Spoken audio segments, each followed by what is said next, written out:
Bismillahirrahmanirrahim. Assalamu alaikum, dear student. Our topic is today chapter 14, Coordination and Control, Biology class 10. First of all, I will introduce you to the coordination and control. What is coordination and control? Coordination means working together. When you get pain in one part of your body, your other part of body also is affected because there is a coordination. When you start to breathe, your nose, pharynx, larynx, trachea, bronchi, bronchioles, and thirst center in the brain, along with the digestion of the food and process of respiration also start. All of these structures work in harmony with each other. Any damage or problem in one structure will cause the process to not happen. When an ant bites you at the feet when you are sleeping, you either remove the ant or crush it. And this is done innately, impulsively. In this process, your skin of feet, the neurons inside the feet, the neurons in the spinal cord, and the neurons which take a command from spinal cord towards the affected area, muscles or muscles of legs or hands are involved. If any one of this is not working, then there will be no an action of crushing the ant or taking your leg away from the ant. Coordination means working together in harmony, and control means this process of coordination is under control. It is under command of two types of system. One is endocrinal system, which is called endocrinal coordination, and other is called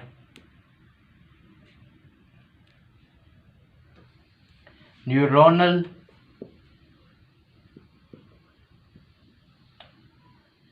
coordination. Endocrinal coordination is called also hormonal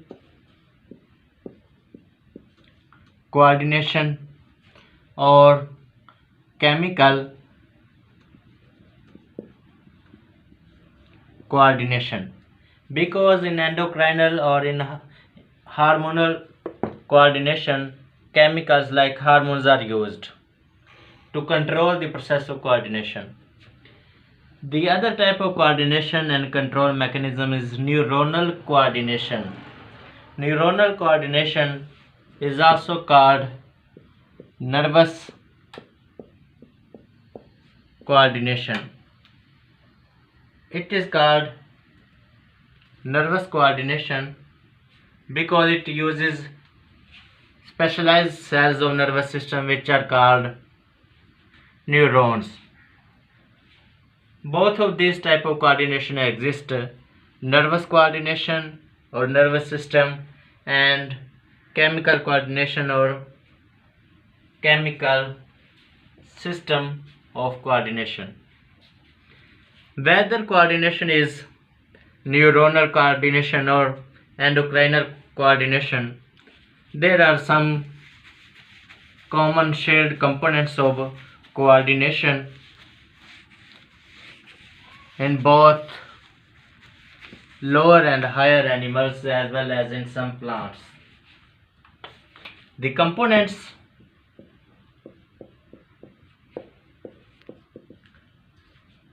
of coordination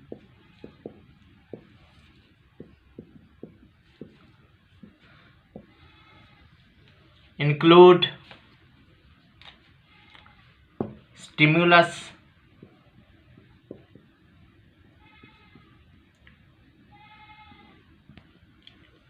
receptor,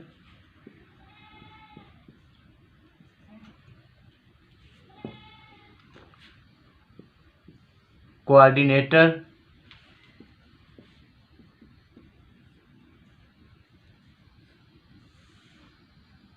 effector,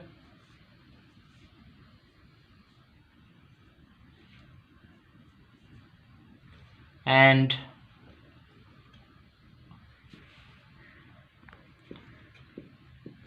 response. Means there are 5 components of coordination, either nervous coordination or chemical coordination. First is stimulus, second receptor, third coordinator, fourth effector, and fifth response. If anyone is absent, there will be no coordination, there will be no control, there will be no anything or working of any part of body. First stimulus, the first component, the stimulus, is defined as an incentive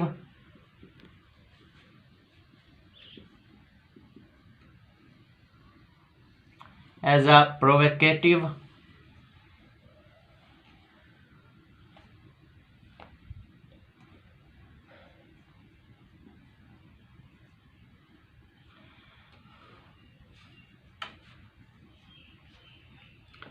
because the function of stimulus is to start the process, to start the coordination.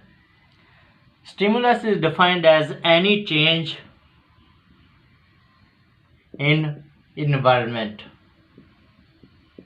Any change in environment is called stimulus. The change in the concentration of water, the change in the pressure, the change in the light, the change in the darkness, the change in the sound, the change in the hardness or softness, any change which occurs in the environment is called stimulus. Examples of stimulus include light is a stimulus, sound is a stimulus, touch is a stimulus, smell is a stimulus, taste is a stimulus, pressure is a stimulus, temperature is a stimulus, gravity is a stimulus, and many others, etc. The change in light directs or attracts the organism towards the light or away from the light. Usually we go to the areas which are lighted and away from the areas which are dark, or sometimes the opposite. The sounds which are clear, which are pleasant, are always liked, and unpleasant are always hated. Our hate or our liking or our movement is the response, but which is causing the response, which is starting the action or coordination, is a stimulus. Less pressure or more pressure have an effect on us. The taste, good taste and bad taste, also drive our behavior to eat a particular food or get away from that particular food which is not tasty. So stimulus may start a particular response, action. The function of stimulus is not only To notice these changes, to start the coordination, the function of stimulus is also to convert the physical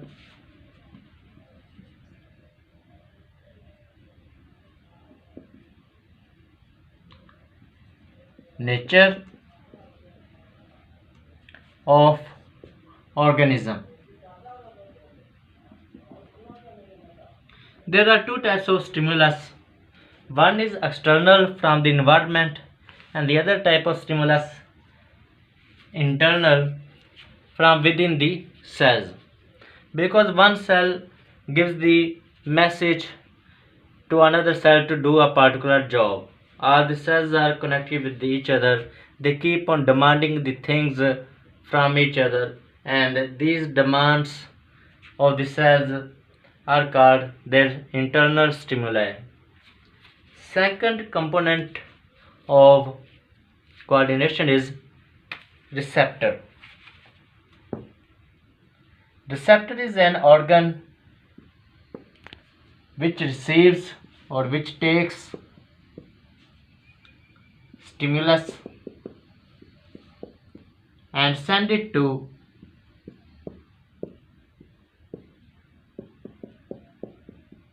coordinators. You may also define receptor a component of coordination present between stimulus and coordinator, but this is a rough definition. The proper definition of receptor is the organ of the body which perceives the stimulus, which receives the stimulus and sends it to the coordinator.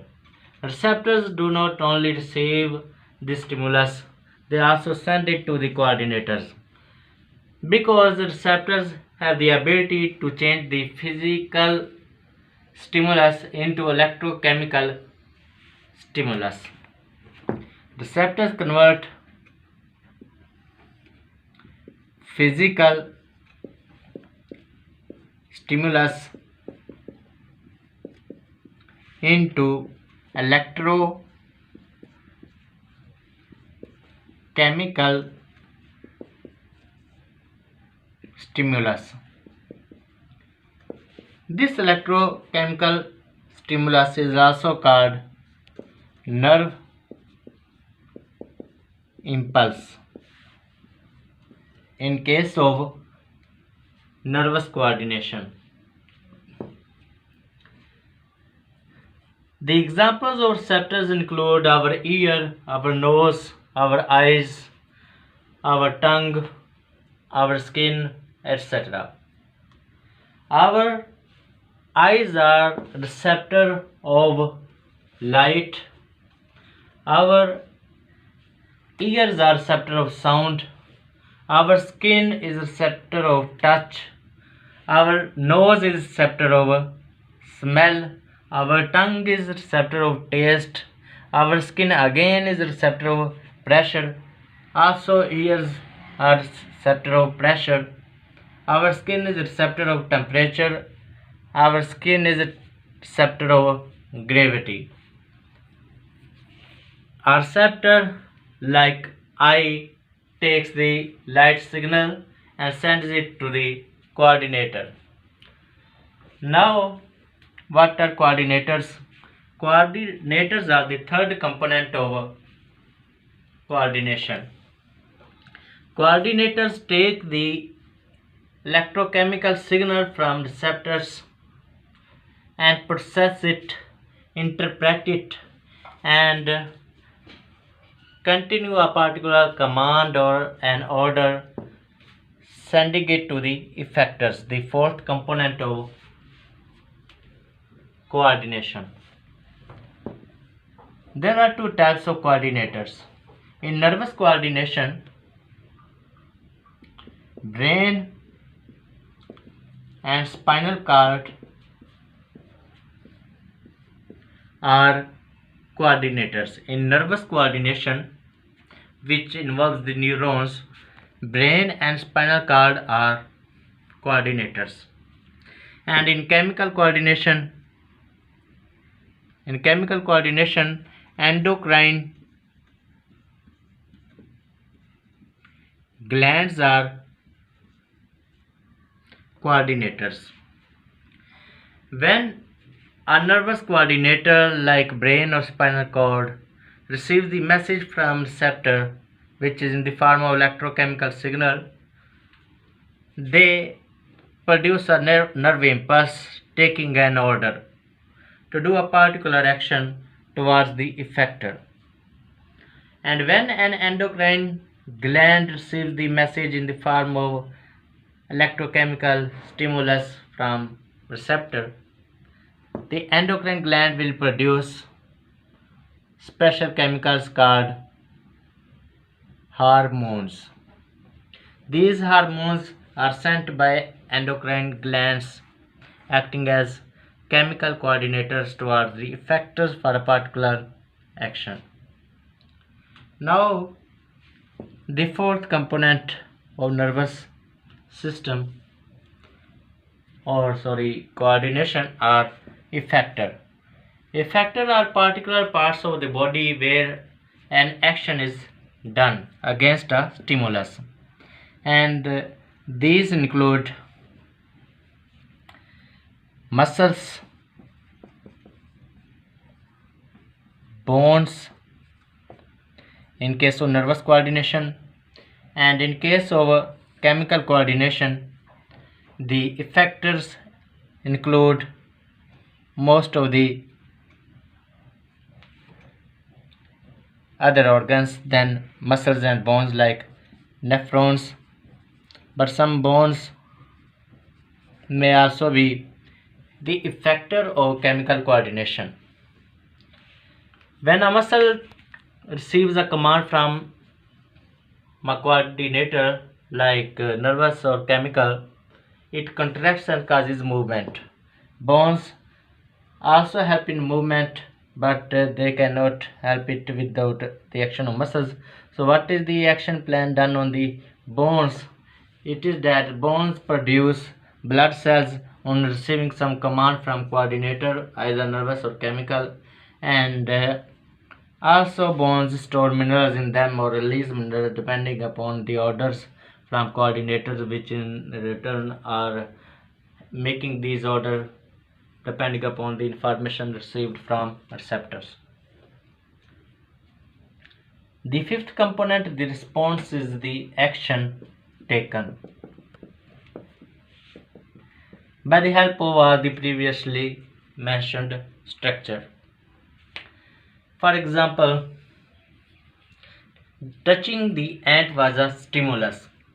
Now you are crushing the ant or pulling your hand or arm or leg away where the ant has bitten is the response.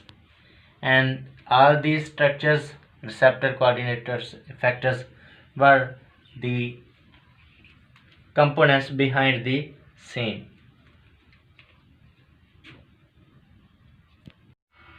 Our next topic is nervous system, chapter 12, class 10, biology, coordination and control.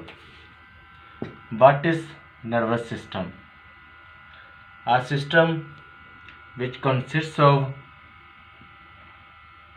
neurons is called nervous system. Nervous system has its functional and structural unit, neurons. Neurons are functional and structural units of nervous system. They make nervous system. And the types of nervous system depending upon the positions of neurons are two: central nervous system and peripheral nervous system. Central nervous system consists of the neurons which are in center, and peripheral nervous system consists of the neurons which are in the side of body.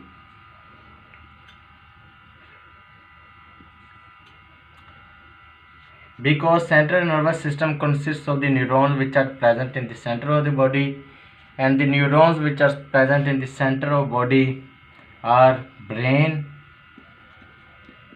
and spinal cord. So central nervous system consists of brain and spinal cord. Because brain and spinal cord are made up of neurons, so we may say that the neurons which are present in center are called central nervous system. Now about peripheral nervous system. The word peripheral means with anything which is in this side, related to the sides. Peripheral nervous system consists of the neurons in the right and left sides of the body. The neurons which leave central nervous system or which enter central nervous system make peripheral nervous system.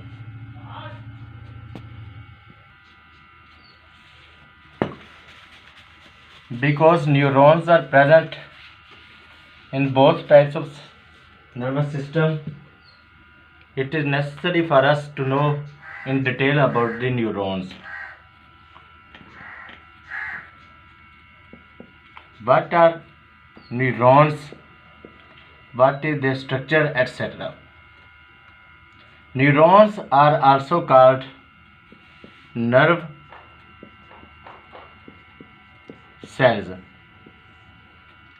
Neurons along with some associated supporting cells called neuroglial cells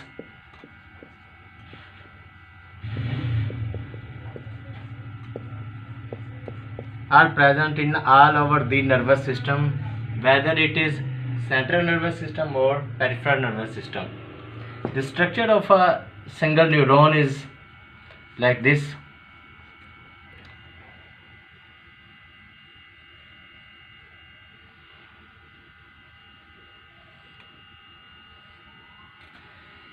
These projections are called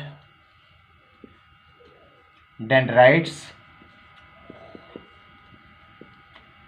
and this central region is nucleus.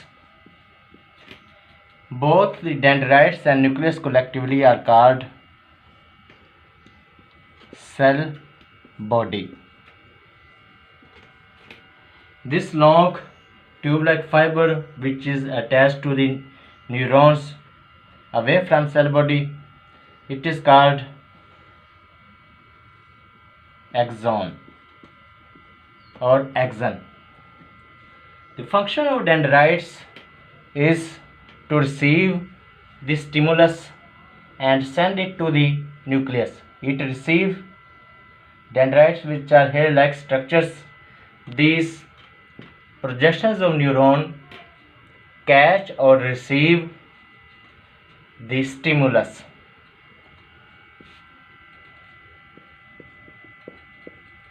and send this stimulus to the inner nucleus. The function of the nucleus is to process the stimulus and modify the stimulus. Modify the stimulus means it changes the nature of the stimulus. Also, the function of nucleus is to send this modified signal or stimulus towards the axon. Axon takes this stimulus away from the cell body towards another neuron, and the axon is covered by a sheath of myelin which is called myelin sheath.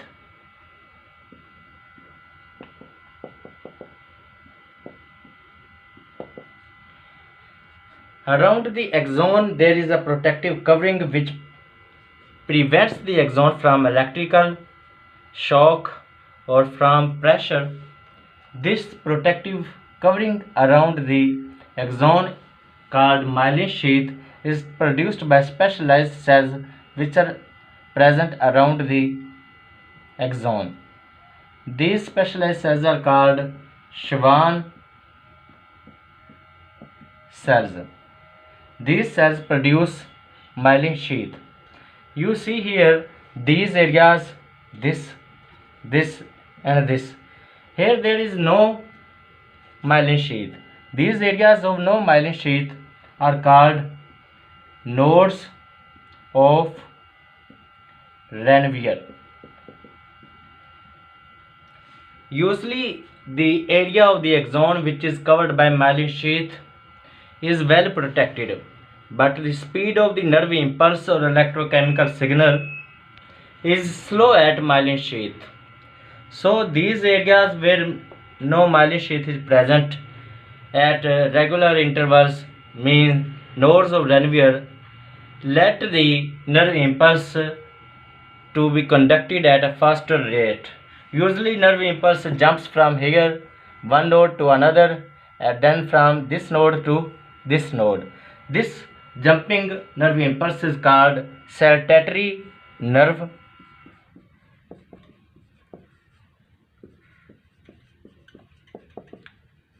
impulse.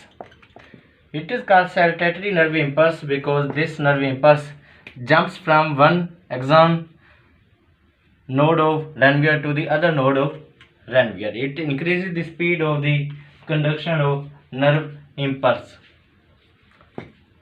Now we will discuss the types of neurons.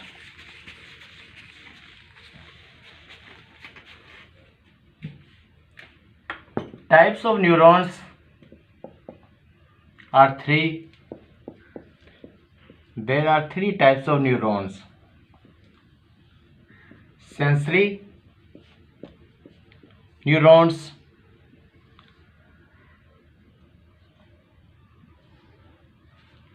interneurons, and motor neurons. Sensory neurons are the neurons which are present in receptors, and the function of sensory neurons is to receive the stimulus and send it to the central nervous system, means interneurons. Sensory neurons consist of only one dendrite and only one axon. Because they receive the stimulus from one direction and send it to the one direction, that is why sensory neurons consist of one dendrite and one axon. Interneurons are the neurons which are present between sensory neurons and motor neurons. Or in other words, interneurons are present in the coordinators, means they are present in the brain and spinal cord. Interneurons consist of many dendrites and many axons. Because interneurons receive sensory information from more than one part of the body and they regulate the commands or orders towards more than one parts of the body. That is why they consist of many dendrites and many axons. Motor neurons are the neurons which take the orders from interneurons towards effectors, where some response is shown. Means motor neurons take the nerve impulse from interneurons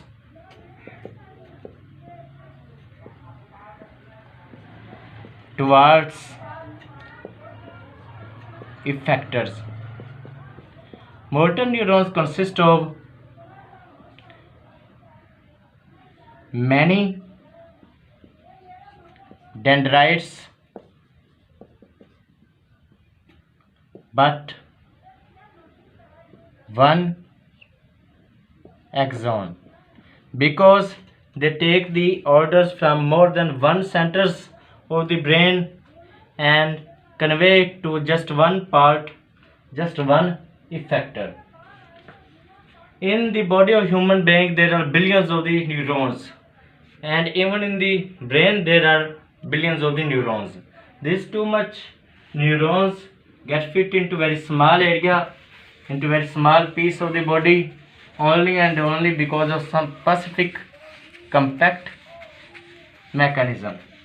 Usually neurons are grouped, or parts of the neurons are grouped into some specific structures, which are nerves and ganglia.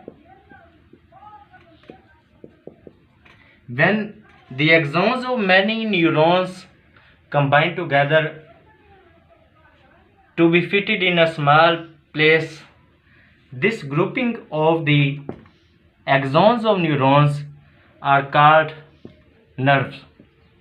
The groups of axons of many neurons are called nerves.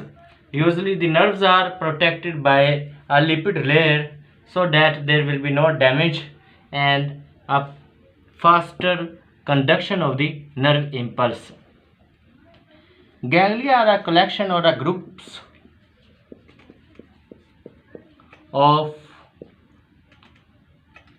dendrites and nucleus, or in simple word you may use one single word, of cell bodies of many neurons.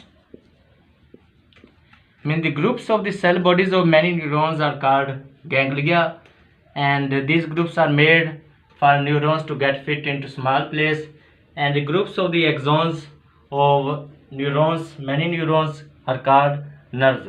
Now there are types of nerves depending upon the type of the neurons whose axons are being grouped into a particular type of nerve. Depending upon the axons of the particular neurons, there are three types of the nerves. Sensory nerves are the nerves which consist of the axons of sensory neurons.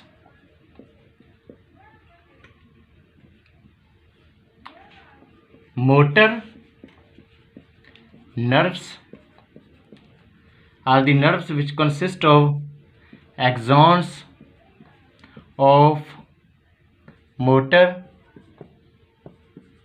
neurons. Now the third type being mixed nerves. Mixed nerve consists of the axons of sensory neurons and motor neurons. These consist of the axons of sensory and motor neurons. You must have to differentiate between nerves and nerve cells. Nerves means a collection of or a group of axons only, whereas nerve cell means neuron, means a structure consisting of three basic parts: dendrites, nucleus and axon. This is a complete cell and this is a grouping of a part of cell.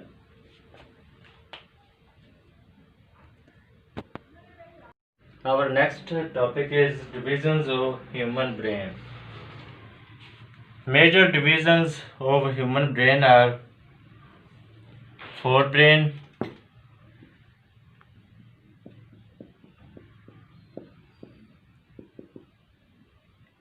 midbrain, and hindbrain. Forebrain is the front part of the brain, hindbrain is the back part of the brain, and midbrain is present between the forebrain and hindbrain, or also called hindbrain. Forebrain has further three divisions: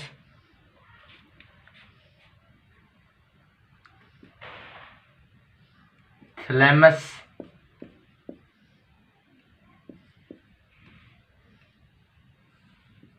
hypothalamus,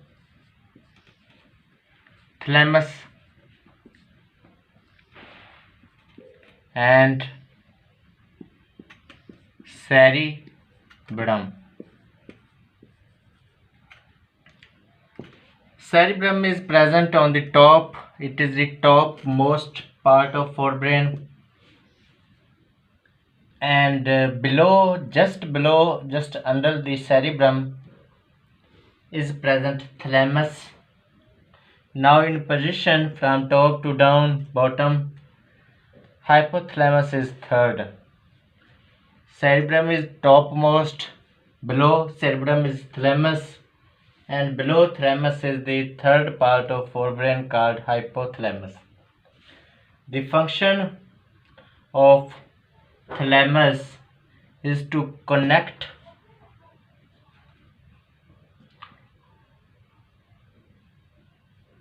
parts of brain with cerebrum.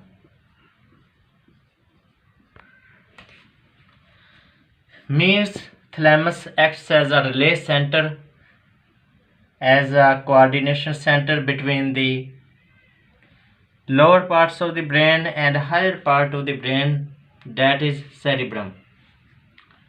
Thalamus is also involved in pain perception. Means we feel pain, more pain or less pain, because of thalamus. Thalamus also controls consciousness. Consciousness means how much conscious you are. Are you awake or asleep? Going to bed or going out of bed is controlled by thalamus. Hypothalamus, which is present just below thalamus, is the size of an almond. It is just the size of an almond, and the major function of hypothalamus is to connect the nervous system with the chemical coordination. It connects nervous system with chemical coordination. Means it is a major link between endocrine glands and nervous system. Other important functions controlled by hypothalamus are thirst and hunger, for which hypothalamus is also called thirst center or hunger center, because we feel thirsty or we feel satiated because of hypothalamus. We feel hunger or we feel no hunger because of hypothalamus. Other important function regulated by hypothalamus is temperature regulation. Means thermoregulation, because hypothalamus controls temperature. It helps the body to keep its temperature at an optimum 37 degrees Celsius. That is why hypothalamus is also called thermostat of human brain or human body. Other important functions regulated by hypothalamus are various feelings like anger, like happiness, sorrow, love, hate, etc. are controlled by hypothalamus. The next, the topmost and most highly developed part of forebrain, the largest part of the forebrain is cerebrum. And because it is largest, it is divided into two halves, which are called cerebral hemispheres. This is, imagine our forebrain. For ease, it is divided into two equal mirror images, two equal halves, which are called cerebral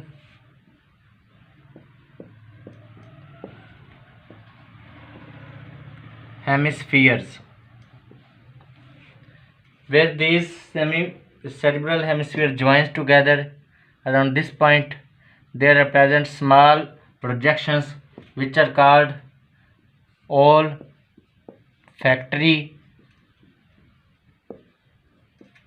bulbs.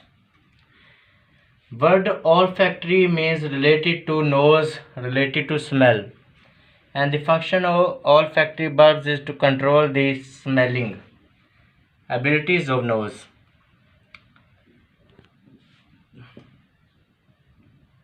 This is called right hemisphere and this is called left hemisphere. On the topmost part of the cerebral hemispheres, there is a highly folded region which is called cerebral cortex. Cortex means top, cerebral means cerebrum. This top part, the upper highly folded part of cerebrum is called cerebral cortex, and it is highly developed in human beings as compared to the all other animals. And because of this highly developed cerebral cortex in man, man is called the most superior animal of all. That is why we will discuss cerebral cortex in detail. Before going to in detail of cerebral cortex, we will discuss the difference between gray matter and white matter. Gray matter and white matter are the neurons which are present in the cerebral cortex and cerebrum. Gray matter consists of the neurons without a myelin sheath, and white matter consists of the neurons with myelin sheath. Means gray matter is non-myelinated neurons and white matter is myelinated neurons, and both of these matters speed up the process of information interpretation in the cerebrum. Cerebral cortex, as I already have told you, is of greatest importance. It is involved in various functions like memory, like intelligence, and decision making, thinking, information storage, etc. Cerebral cortex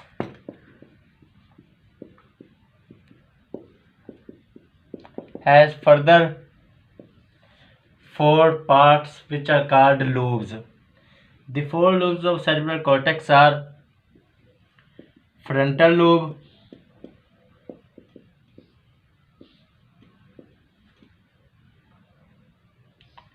parietal lobe,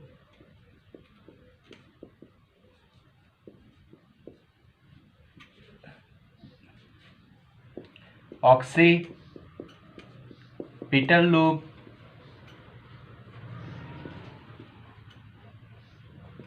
and temporal lobe. These parts of the cerebral cortex are named depending upon the bone on which the respective part is lying. Frontal lobe of cerebral cortex lies or sits on frontal bone of the skull. Parietal lobe on parietal bones, occipital lobe on occipital bones, and temporal lobe on temporal bones. Frontal lobe of cerebral cortex controls the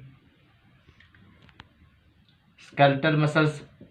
Voluntary movements of skeletal muscles are controlled by cerebral cortex frontal lobe, and the speech, the ability of us to speak, is controlled by frontal lobe. Parietal lobe processes the sensory information coming from the sides of peripheries of the body.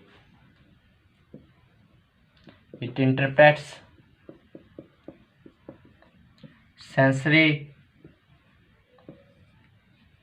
input from skin, and occipital lobe controls visual inputs. It processes and interprets visual information. Temporal lobe controls auditory and olfactory inputs. The process of smelling and the process of hearing are controlled by temporal lobe. Now we will discuss the central part, the central division, major division of the brain, that is midbrain.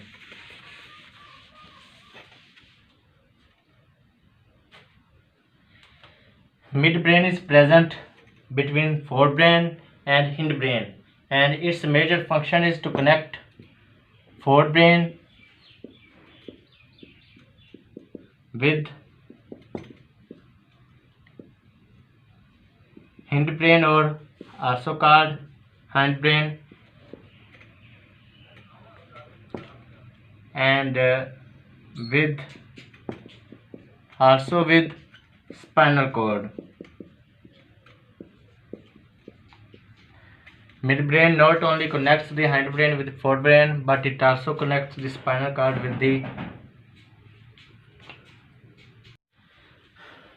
forebrain and hindbrain. Midbrain also controls some auditory reflexes, as well as it also processes some optic input from eyes. Another important function regulated by midbrain is posture. Posture means balance of body.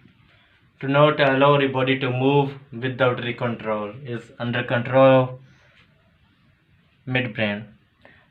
Hindbrain, the rearmost portion of the brain, the rearmost division of the brain, is called hindbrain or hindbrain. It further consists of three parts,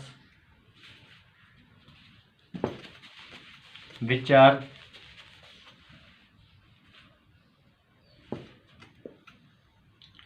medulla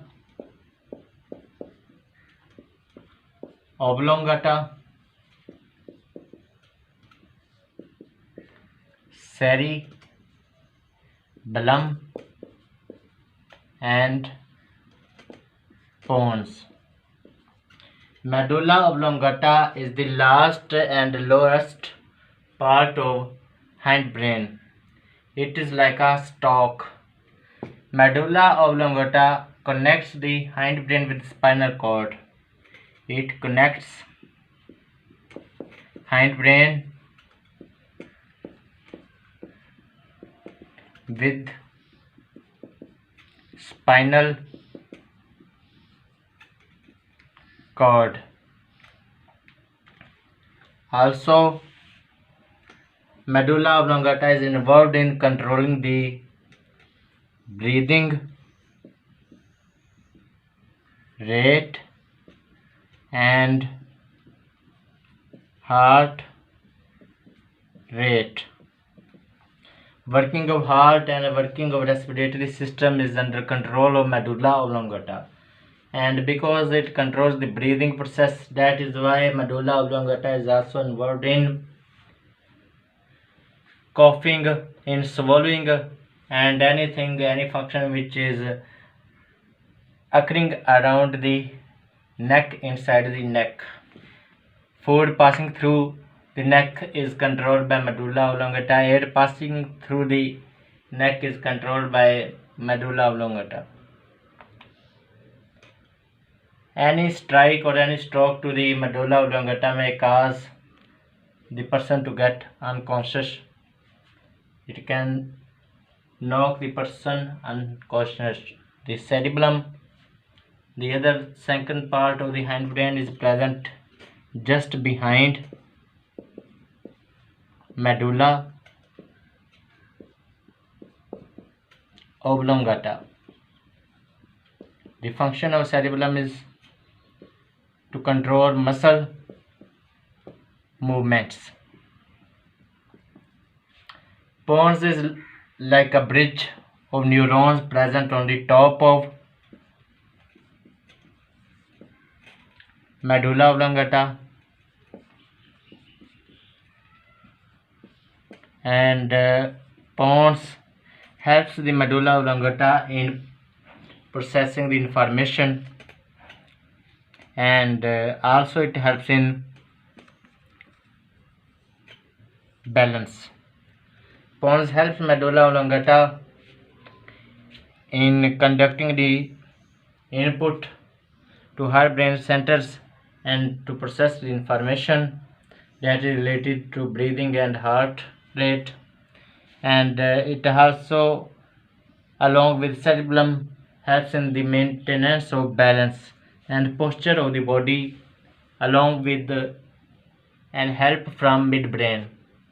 Midbrain, cerebellum, and pons help the body to maintain the balance, and out of these three, cerebellum is known the best balance center, because cerebellum does a lot in maintaining the body balance.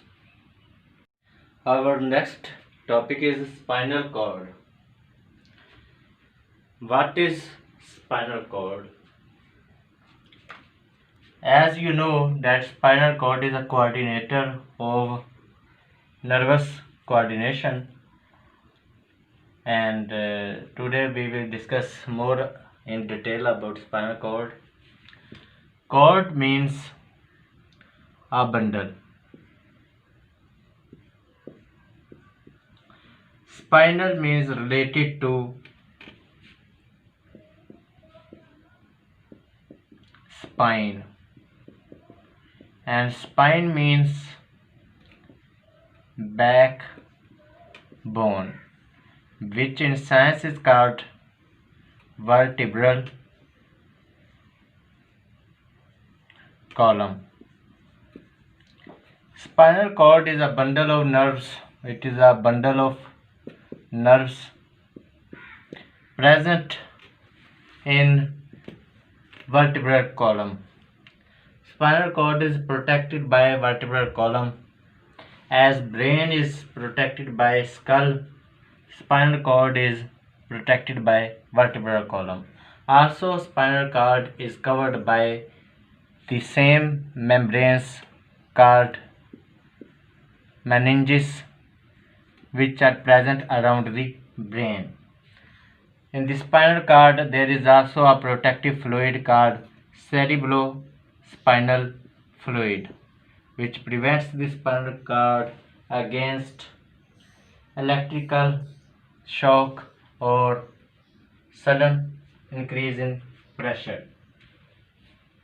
Spinal cord consists of two parts. The outer part of spinal cord, outer spinal cord is made up of white matter, and inner spinal cord is made up of gray matter. White matter means myelinated neurons. Gray matter means non-myelinated neurons. Gray matter or inner part of spinal cord makes a shape like a butterfly.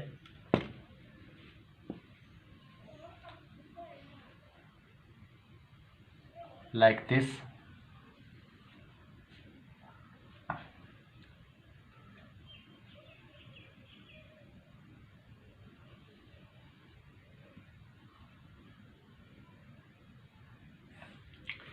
This is the shape of inner spinal cord.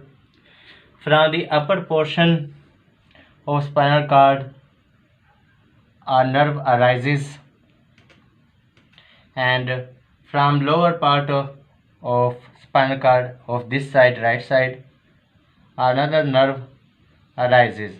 Both of these nerves, when go outside the spinal cord, they meet at a point. At this point, this upper nerve, which is arising from the upper part of the spinal cord on the right side, it is called dorsal sensory neuron or dorsal sensory root, and one that is coming from the bottom part of the right spinal cord, it is called ventral motor neuron or ventral motor root. Same is the case with the left side.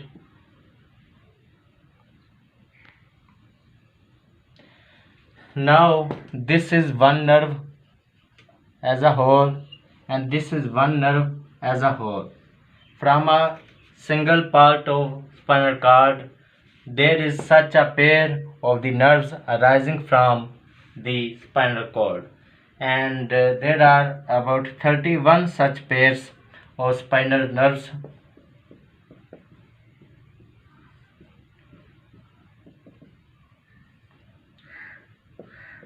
As you see in the diagram, one nerve is sensory and other is motor, and both, when they join together here, they make a mixed nerve.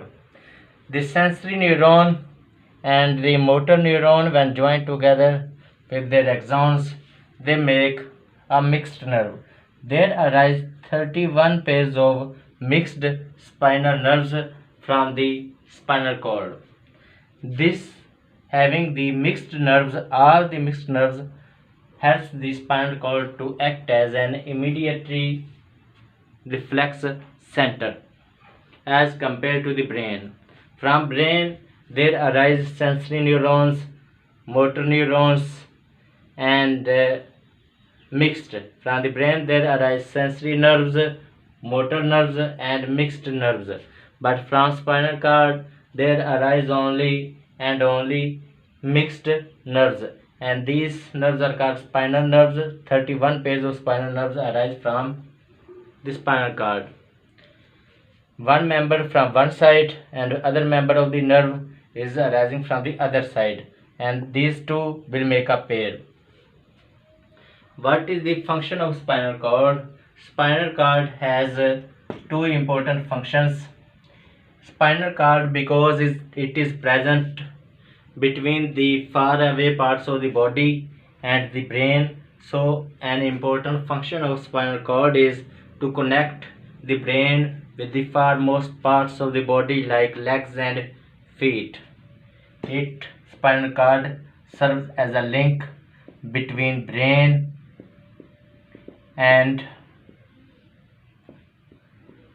rest of the body. Rest of the body means remaining body. This is one important role of the spinal cord, and other important function of spinal cord is spinal cord itself acts as a coordinator. It is an important reflex center. In certain types of the reflex actions, spinal cord is involved. Our next topic is reflex action.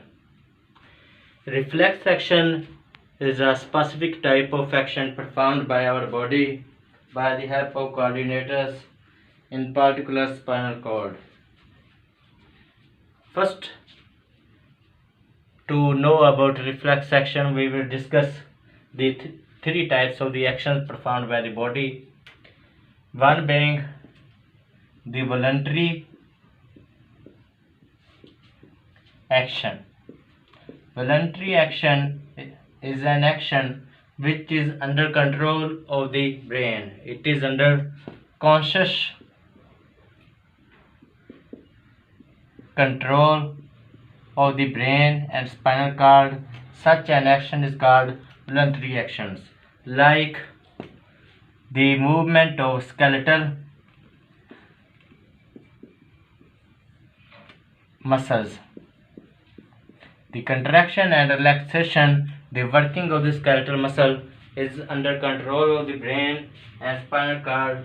This is called voluntary action. Drinking the water, moving the arm or legs with the will, with your own desire, is a voluntary action. Other type of the action is called involuntary action. Involuntary action is an action which is not under the control, which happens on its own, like heartbeat, like contraction and relaxation of blood vessels, like formation of the cells, like transport of various materials inside the blood, like formation of the hormones and many chemicals by the body, regulation of the pH, etc., which is done on its own without the control of man. Such an action which is uncontrolled, which is automatic, is called involuntary action. Now we talk about reflex action. Reflex action is a type of involuntary action which is very much fast. A sudden involuntary action is called reflex action, and this is our topic. A common example of reflex action is withdrawing the hand from an hot object. On touching a hot object, which is a stimulus, imagine you have touched something that is very hot, and that touching will be a stimulus. Touching hot object, and what you do to this stimulus is that you withdraw your hand. Withdrawal of hand or arm. This is response.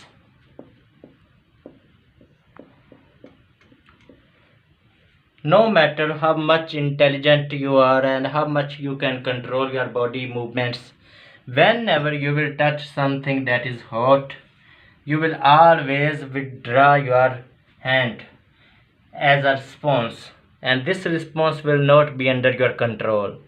Such is a reflex action.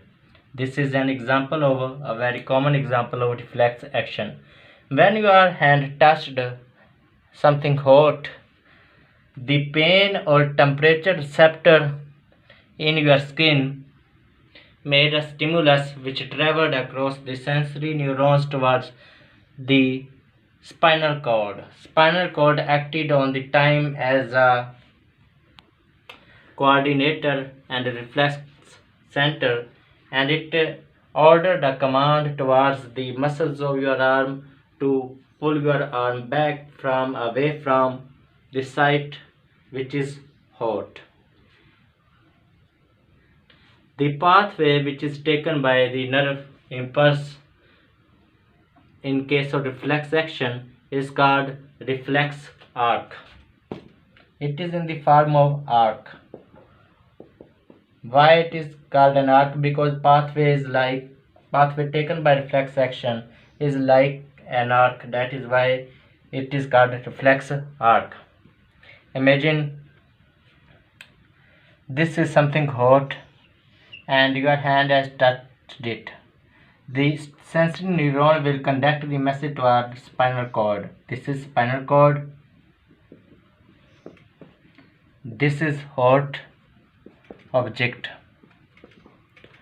This is skin, and this is sensory neuron. Sensory neuron from the skin which has touched the hot object will carry the message of the hotness towards spinal cord. Spinal cord will regard it as an emergency and will dispatch a reflex action which will move towards the arm, making this type of the structure, this shape, which will be called an arc. That is why the pathway which is taken by the reflex action will be called the reflex arc, and it is very fastly done. That is because of the mixed nerves present in the spinal cord. As soon as the hotness is felt, very fast you remove your hand away from the hotness, the site which is hot. This is just because of the mixed nerves present in the spinal cord. After you have performed reflex action, after you have withdrawn your hand away from the hot object, your brain is informed by the spinal cord, so you become aware that you touched an hot object, and as a result you pulled your arm or hand away from the hotness of the object. Our next topic is peripheral nervous system. Peripheral nervous system is the nervous system which consists of the nerves and ganglia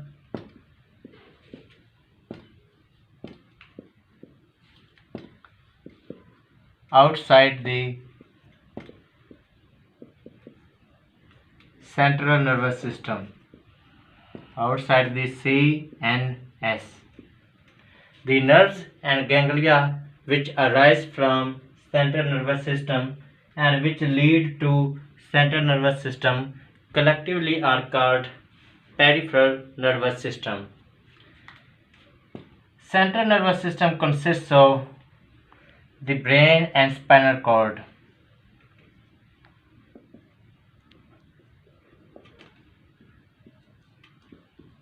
And the nerves which arise from brain are called cranial nerves, whereas the nerves which arise from spinal cord are called spinal nerves. There are total 12 pairs of cranial nerves, and there are about total 31 pairs of spinal nerves. All these nerves collectively join together to form peripheral nervous system. What peripheral means?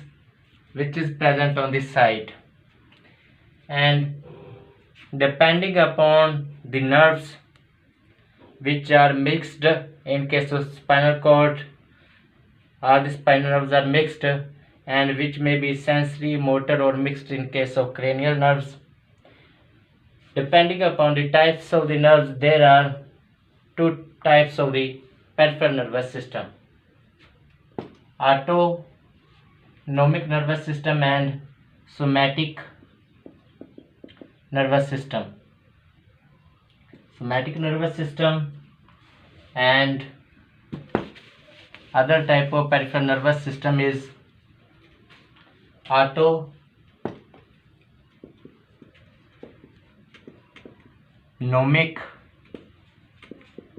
nervous system. Somatic nervous system controls those actions which are under conscious control. Somatic nervous system controls the movement of skeletal muscles. Means somatic nervous system controls voluntary actions: eating the food, drinking the water, shaking the hands, moving the tongue, and other such functions are under control of somatic nervous system. Autonomic nervous system, as a contrast, controls those functions which are not under control. Autonomic nervous system controls cardiac muscles. It also controls smooth muscles, and both of these muscles are involuntary. Means autonomic nervous system control the functions which occur on their own, which are not under conscious control. Autonomic nervous system is further of two types. There are two types of autonomic nervous system. One type of autonomic nervous system is called sympathetic nervous system, and other type of the autonomic nervous system is called parasympathetic nervous system. Sympathetic nervous system controls those autonomic functions, those automatic functions which occur in emergencies. Sympathetic nervous system shows fight or flight response. It acts on when there is an emergency to the body. For example, you have seen a snake, your blood pressure will be increased, your heartbeat will be increased, your eyes will be too much broad and open, there will be more blood in your arms and in your legs as compared to the blood supply which is reduced in the stomach or abdomen. These all changes prepare you for fighting with the snake or for flighting from the snake. You can either kill the snake with a stone in such emergency condition, or you can run away with enormous energy because of these changes which have occurred in your body because of the sympathetic nervous system. Increased blood flow to the arms and legs prepare you for emergency.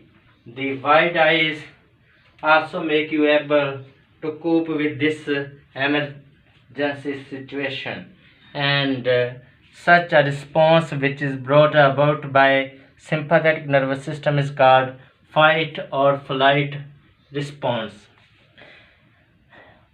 An opposite, or as an opposite to sympathetic nervous system, is parasympathetic nervous system. Parasympathetic nervous system shows rest and digest response. Parasympathetic nervous system is totally opposite to sympathetic nervous system. During parasympathetic nervous system, the blood supply from arms and legs is returned back to the abdomen, back to the stomach for further digestion of the food and for retrieval of the energy which has been used during the sympathetic action. And also the size of your eyes is reduced to conserve the energy. You are now to the normal condition. There is no any emergency. That is rest and digest response brought about by parasympathetic nervous system. Never think that if there is no parasympathetic nervous system, there is sympathetic nervous system.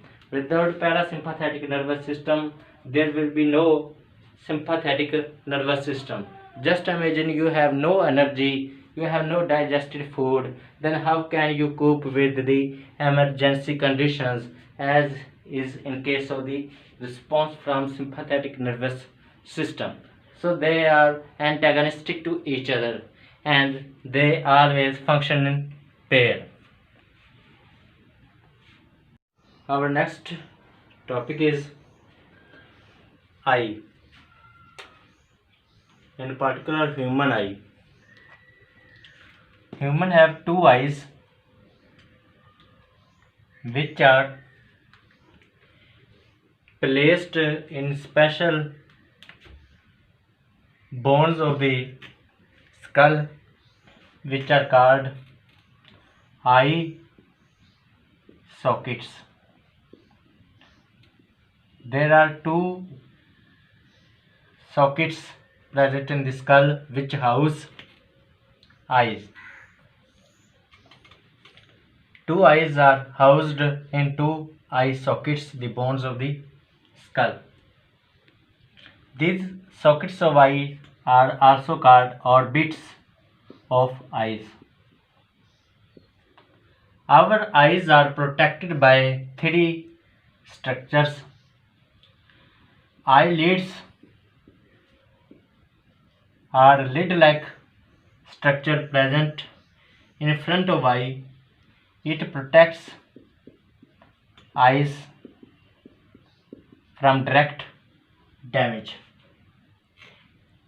Also, eyelids wipe the eyes and prevent dehydration. The eyelashes, which are tiny hair-like structures, tiny hairs attached to the eyelids, that are eyelashes. Eyelashes keep the dust away from eyes. The third structures which prevent the eye from infection is tear gland, which produce tear. The tear contains antimicrobial chemicals which kill the germs and keep the eyes clean of infections. When we talk about The layers of eyes. Eye consists of three major layers. Human eye consists of three major layers. The outermost layer of eye is called sclera, and the middle layer of eye is called choroid. The inner third layer and most sensitive layer of eye is called retina or retina. The outermost layer called sclera of the eye consists of two parts: the white of the eye and front colorless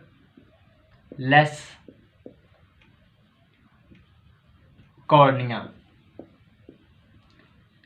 The first layer of the eye, which is called sclera, consists of white color, which is sclera itself, and the front colorless structure called cornea. Cornea is actually the front part of the sclera, which is transparent and colorless. The function of cornea is to direct the light to the inside of the eye.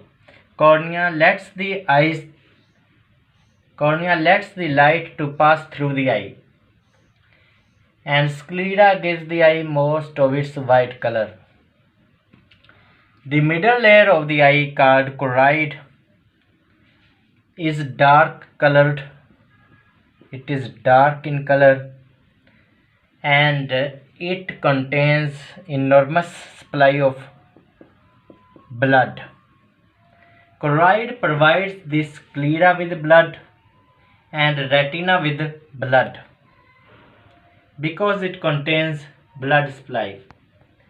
The other structures which are attached or related to the choroid are iris, pupil, lens, suspensory ligament, and ciliary muscles. The iris is a muscular structure, and pupil is a small round hole present in the center just in back of cornea. The size of pupil is controlled by the muscles of iris. In the iris there are two types of the muscles which regulate the size of pupil. For detail, we refer to the structure of eye. This is the structure of an eye. This front part of the eye is called cornea, and in the back of the cornea, this region, this hole starting from here to there, is called pupil. These hanging structures, this and this, is muscle of iris. It is iris, and just in back of pupil, this convex structure is the lens present in eye. These fiber-like structures which are attached to the lens are called suspensory ligament, and the suspensory ligaments like this and this are attached to a muscular structure, a particular type of muscle, this muscle, which is called ciliary muscle. Now this outermost back layer, cornea, in the back of the cornea, this layer is sclera, white in color. Inner to sclera, this second layer is choroid, which bends in front of eye and makes iris like this. and the innermost this very small strip of tissue is retina. It is third layer. Now about this area of the eye is called fovea centralis,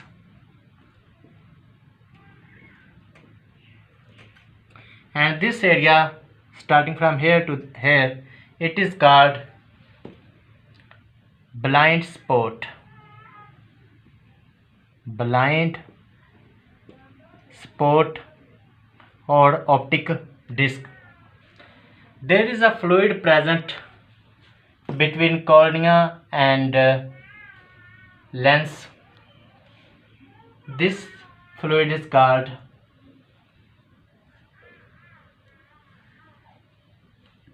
aqueous humor, and there is also a fluid present between lens and retina.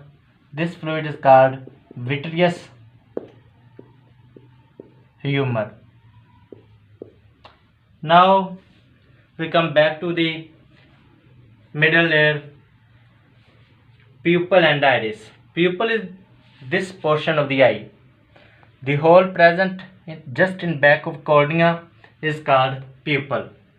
The size of the pupil and the length of the pupil is controlled by the muscles of iris which are present around the pupil. There are two types of the muscles present around the iris: the circular muscles and radial muscles. When there is too much light, when there is excess of light, the radial muscles of the iris relax. Imagine this is pupil and this is layer of circular muscles around pupil. Now around these circular muscles there is a layer of radial muscles.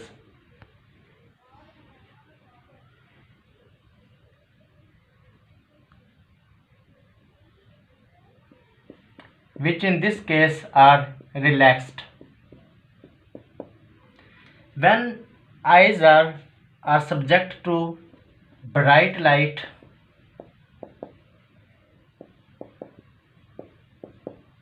as in this case, when eyes are subject to bright light, when bright light falls on the eyes, these muscles, which are radial muscles,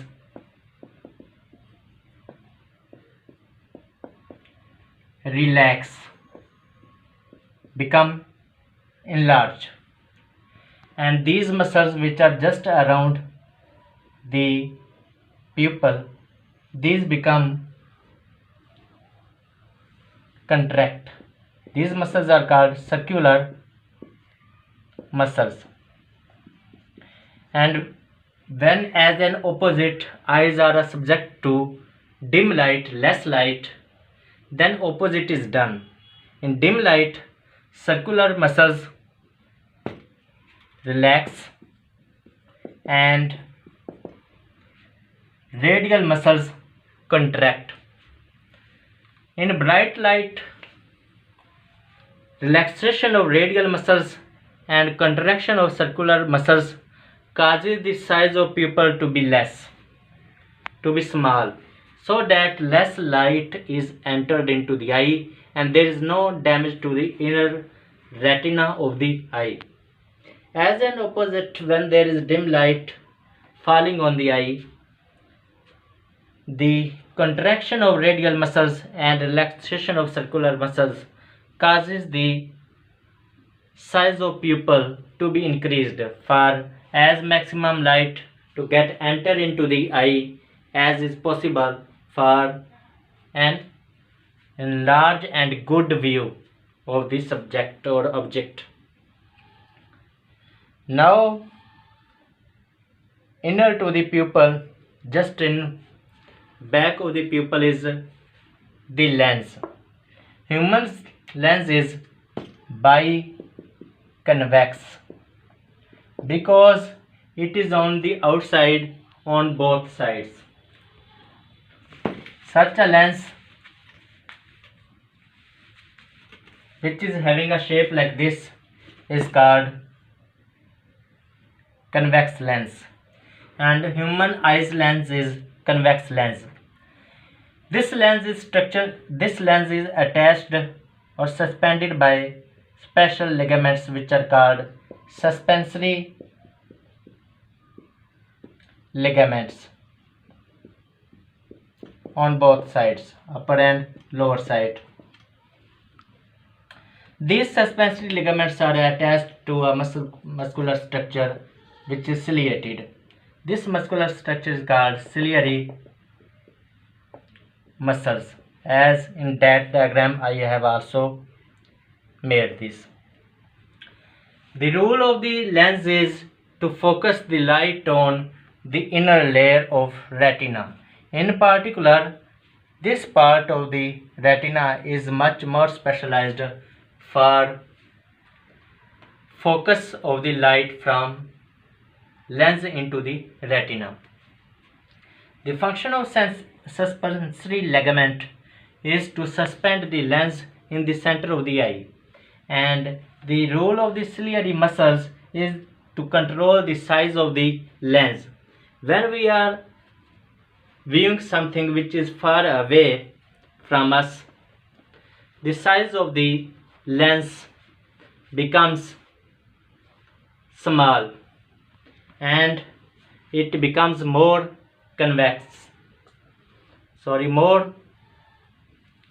concave, and when we are viewing things from near us, then the size of the lens becomes more round and small in size.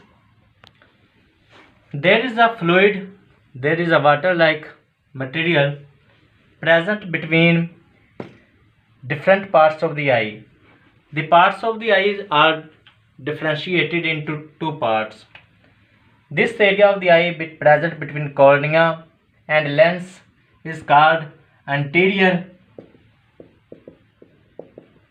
chamber of eye. Anterior chamber of eye starts from cornea and it ends at lens. And the other important part of the eye is the posterior chamber, which starts from the lens and ends at retina. The area of the eye from lens to retina is called posterior chamber, and area from cornea to the lens, between the cornea and lens, is called anterior chamber. In the anterior chamber there is a fluid present which is called aqueous humor. In this area there is a clear water-like fluid which is called aqueous humor, and in the area which is called posterior chamber, starting from the lens to the retina, there is a jelly-like material, there is a jelly-like fluid which is called vitreous humor. The function of the aqueous humor and vitreous humor is to give the eye its shape. The inner layer of the eye, which is called retina, is the most sensitive part of the eye. In the retina there are cells specialized for vision. Two types of the cells are present in the retina. These two types of the cells are called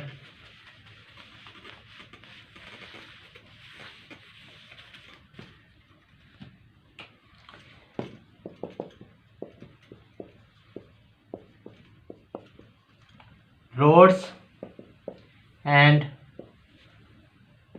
cones. We may also call them rod cells and cone cells. Rod cells are specialized for dim light vision, and cone cells are specialized for color vision.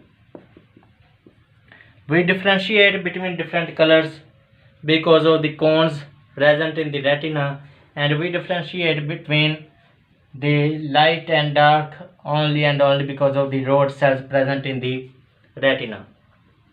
Rod cells are made up of special protein which is called rhodopsin.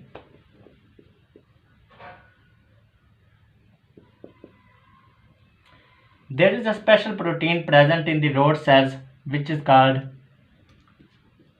rhodopsin, and this protein makes the rods able to see in dim light, means in the night. So rods are specialized for night vision.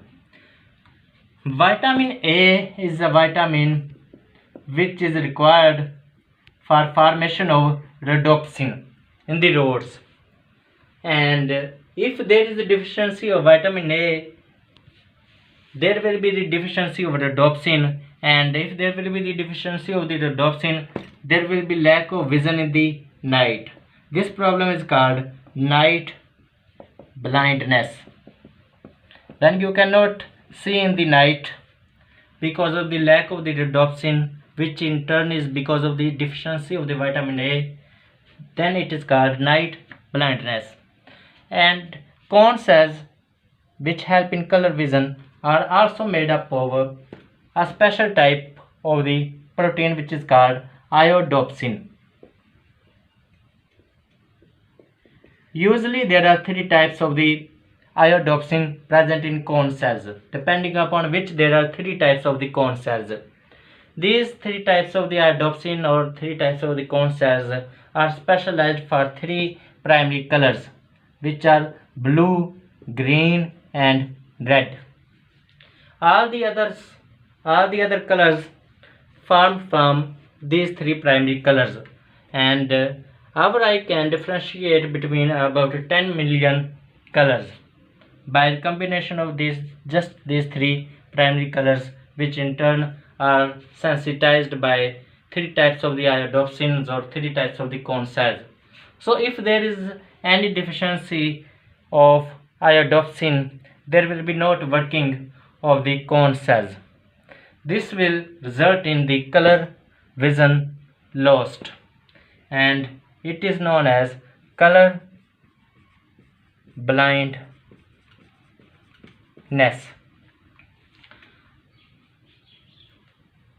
I have not told you about this tail-like structure. This tail-like structure and also about this structure, this spot in the retina. A particular area present in the retina contains much and more number of rod and cone cells. Fovea centralis is an area present in the retina which contains the largest number of rods and cones. Although rod and cone cells are present in all over the retina, but there is much more large number of rod and cone cells present in a particular spot in a particular area of retina which is called fovea centralis. When light will fall on the fovea centralis, an image will be formed, and this image when formed will create a nerve impulse in the optic nerve. This optic nerve leaves the eye by an area which will start from here to here. This area of the eye is called blind spot. Why this area of the eye where optic nerve is leaving or entering the eye is called blind spot. Blind spot is an area of the eye where there are no rods and cones. Blind spot has no rod cells, no cone cells, and fovea centralis has numerous much more or largest number of rod and cone cells.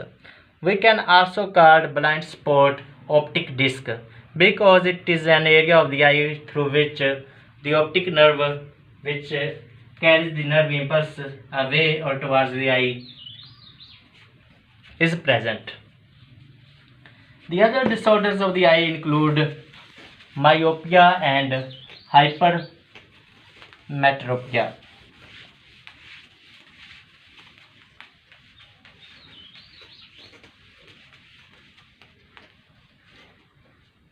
The common disorders of eye include myopia and hypermetropia. Myopia means near sight. When person is able to see objects which are near to him and is unable to see the objects which are far away from him, it is called myopia. Myopia occurs when eyeball increases in size, when size of eyeball becomes large. The big eyeball results in the formation of the image in front of retina. This is retina, and in case of myopia, image is formed here. Myopia is rectified or corrected, treated using concave lenses. This is a concave lens whose has both sides to the inside. Use of concave lens causes the light rays to fall exact on the retina. When light rays will fall on the retina, here the fovea of the retina, the image will be formed correctly and the patient will be able to see the far objects as well. In case of hypermetropia, which is also called far sight or long sight, eyeball becomes small in size, and due to the size of the eyeball which becomes small, light rays go behind the retina, and because of the falling of the light rays behind the retina, the image formed is blurred and the person cannot see the near objects. Such person which is having a hypermetropia can only visualize far objects and or long placed objects and is unable to see the near placed objects or near objects. That is why we use convex lens for treatment of hypermetropia. Such a lens which is having a shape like this is called convex lens. Convex lens causes the light rays to fall exact on fovea of retina, which results in the correction of the near sight in case of the hypermetropia.